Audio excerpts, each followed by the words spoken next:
सत्संगत जी, प्रेम से कहना धन्यकार जी। कुछ नाम अलग हैं, कुछ पहनावे अलग हैं।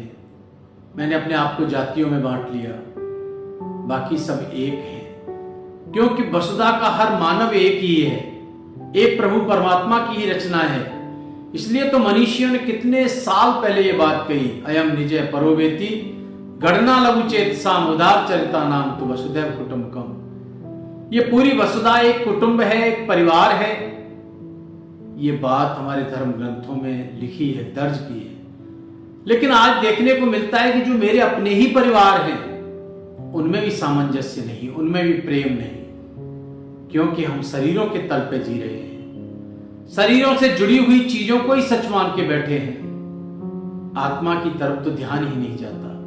और वो आत्मा जो रहने वाली है, जो शाश्वत है, जो अनादिकाल से सत्य है, जिसके बारे में लिखा भी है कि ये जो आत्मा है जो बदलती नहीं है, चेंज नहीं होती है, लेकिन ये आत्मा चक्र में पड़ी हुई है, जन्म और मृत्यु के चक्र में पड़ी हुई है।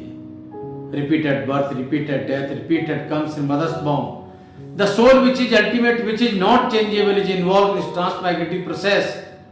चक्र में पड़ी हुई आत्मा को निजात प्राप्त होती है जब सदगुरु से यह अलौकिक दिव्य ज्ञान मिलता है। और यह ज्ञान ही अनादिकाल से गुरु पीर पैगंबरों के जीवन देखें, उनके अनुयायी जो रहे, उन्होंने पूरी मानवता को ही अपना माना, पूरे संसार को ही अपना माना। और वही थे जो नहीं मान रहे थे अपना, जो अपनी जाति अलग मान रहे थे, अपना धर्म अलग मान रहे थे, अपना परिवार अलग मान रहे थे, वही दूसरों के प्रति नफरत का भाव लिए हुए जी रहे थे। उन्होंने ही फिर संसार का किस तरह से कितना नुकसान किया, कितने कितने युद्ध हुए, कितने कितने इंसानों पे अत्याचार हुए, जाति के नाम पे, धर्म के नाम पे। लेकिन सही मायनों में मानुष की जात सब एक पहचान, वो एक परमात्मा ही है जो हम सबका मूल आधार है। जीवन उसी का आनंदित हुआ है अनादिकाल से, जिसने इस एक को एक करके जाना और इस एक को एक करके माना।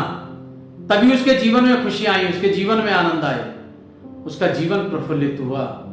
आज सतगुरु माता सुदीक्षा जी महाराज ये अलौकिक ब्रह्म ज्ञान देकर हर मानव मात्र को इस परमात्मा के साथ जोड़ के एक ऐसा जीवन प्रदान कर रहे हैं जो आनंदमयी जीवन है, जो किसी का बुरा ना ही सोचता है ना ही करता है, वो परमात्मा को अंग संग महसूस करते हुए जीवन जीता है। जैसा कि अनेकों बार दास को एक बार इसी तरह से सर्वधर्म समाज सम्मेलन में जाने का मौका मिला। वहां अगर पंडित जी हैं तो वो कह रहे हैं कि एको ब्रह्म द्वितीयो नास्ति। मौलवी जी कहते हैं अल्लाह एक है, वाहिद है, गॉड इज वन, एक ओंकार, तो एक ही परमात्मा है। लेकिन फिर ये नफरत क्यों है, भेद क्यों है? इसके आधार पे आपस में एक दूसरे से लड़ते क्यों हैं? क्योंकि कह रहे हैं ये एक है, इसको एक करके एक मान नहीं रहे। कबीर जी ने कहा जब हम एक को एक कर जाना तब लोगन काहे दुख माने। जिसको आप एक कह रहे हो, हमने उसको एक करके माना है, और फिर भी संसार में उसके प्रति भी नफरत के भाव। तो ये एक परमात्मा, इसको जानने के बाद फिर इंसान के मन से आशंकाएं समाप्त हो जाती है। वो किसी का बुरा कर नहीं सकता, क्योंकि वो उसको देख रहा है। एक छोटा सा भी बच्चा हो, उसके सामने भी मुझे कुछ गलत करने के लिए सोचना पड़ता है। और ये परमात्मा हर वक्त मेरे साथ है। जैसे कई बार एग्जाम्पल दास देता है कि वो पुलिस का सिपाही खड़ा है तो मैं डिसिप्लिन्ड हो जाता हूं, सीट बेल्ट लगा लेता हूं, हेलमेट पहन लेता हूं, क्योंकि मुझे एहसास है कि ये मुझे देख लेगा तो मेरा चालान कर देगा। लेकिन ये परमात्मा जो अंग संग है, मेरे साथ है, इसका मुझे एहसास नहीं है, इससे मुझे डर नहीं है, क्योंकि मैंने इसको देखा नहीं है। मैं इसकी बात कर रहा हूं, इसको दूसरों को सुना करके वाहवाही ले रहा हूं। मैं अपनी बात कहता हूं तो कहता हूं मेरे जैसी बात करने वाला कोई नहीं। मेरी भाषा में वो क्यों नहीं बोल रहा, मेरी जैसे क्यों नहीं कह रहा। तो इस तरह से वो नफरत बढ़ती चली जाती है। और जो इस एक को एक करके जान लेता है, देखता है, उसके मन से नफरत के भाव समाप्त हो जाते हैं। कैसे किसको पत्थर मारूं, कौन पराया है, शीश महल में हर कोई चेहरा अपना लगता है। वो एक एग्जाम्पल बचपन में सुना करते थे कि एक सेठ किसी कारोबार से के सिलसिले में घर से बहुत सालों के लिए दूर चला गया।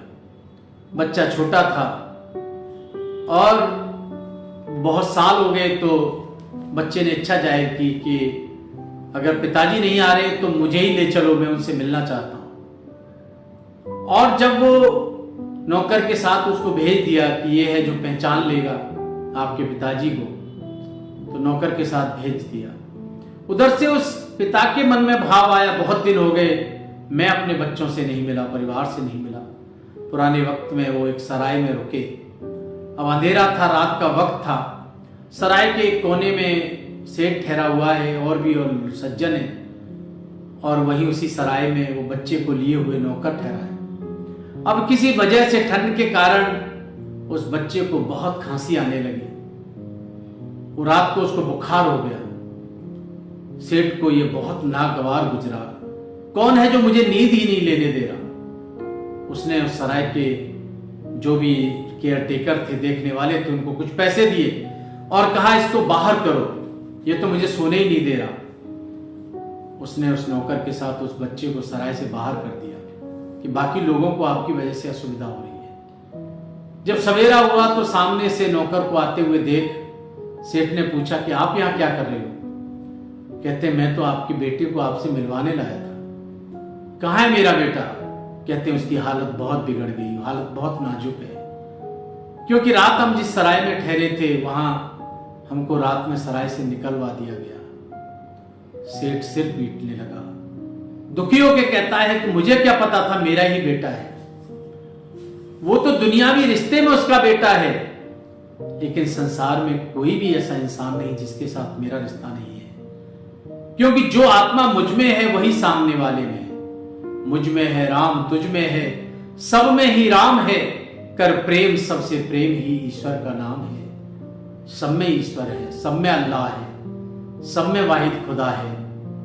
ये बात समझ आती है जब सदगुरु के चरणों में हम आते हैं, वरना तो कहां नफरत खत्म होती है, हेट्रेड का भाव बना रहता है। और वो इस तरह से कि इसने मुझे इस तरह से मेरे साथ नुकसान किया है, मैं जब तक इसका बुरा नहीं कर दूंगा चैन नहीं पड़ता है। कितने कितने युद्ध हो जाते हैं, कितने कितने लोगों की जानें चली जाती हैं, सिर्फ इसलिए क्योंकि नफरत का भाव है, नफरत है, वैर है, विरोध है। लेकिन दास बहुत यकीन और विश्वास के साथ कहे कि आज सतगुरु माता श्री दीक्षा जी महाराज से जो इस अलौकिक दिव्य ज्ञान को प्राप्त कर लेगा, वो फिर किसी के प्रति नफरत ला ही नहीं सकता, क्योंकि वो जान जाएगा कि जो मेरे जीवन का आधार है वो उसी के भी जीवन का आधार वही है। वो और मुझ में कोई फर्क नहीं है, हम दोनों ही एक हैं। तो इस प्रकार से ये प्यार बढ़ता चला जाएगा, प्रेम बढ़ता चला जाएगा।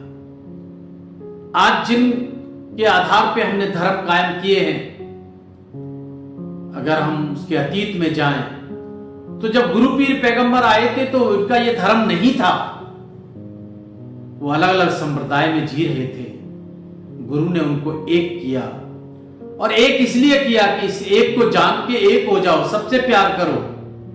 वो उस वक्त सबसे प्यार करने लगे, लेकिन विडंबना देखिए कि फिर उसी को आधार बना के अपने आप को अलग करके बाकी सबसे, और फिर इस मानवता पर अत्याचार करने लग गए, कत्लो गारत में पड़ गए। तो ये एक बहुत बड़ी विडंबना है इस मनुष्य के लिए। आज हम ऐसे देश में रहते हैं जिसको विश्व गुरु का दर्जा प्राप्त है, तो ऐसे देश में हम रह रहे हैं। आज इसी देश में सदगुरु की धरती पे प्रकट है, तो इसको जरूर प्राप्त करें और इस मन का नाता इसके साथ जोड़ें। आज दास के मन में ख्याल आता है कि मुझ में, मेरे शरीर में कोई परिवर्तन नहीं, वही है, लेकिन मेरी विचारधारा में बहुत बड़ा परिवर्तन आया। आज मैं अपने परिवार के साथ प्रेम से रहता हूं। आज मैं जिस समाज में जाता हूं उसमें मेरे मन में उसके प्रति प्रेम होता है। क्योंकि प्रेम के साथ नाता जोड़ दिया गया, प्रेम से नाता जुड़ गया, तो ये प्रेम जीवन में बरकरार रह सकता है अगर हम इस जीवन को सतगुरु के आश्रय अनुसार जिएंगे। सतगुरु धरती पे प्रकट हैं, इसको जान के अपने जीवन को संवार सकते हैं और ये खुशियों के साथ ये यात्रा तय कर सकते हैं। प्रेम से कहना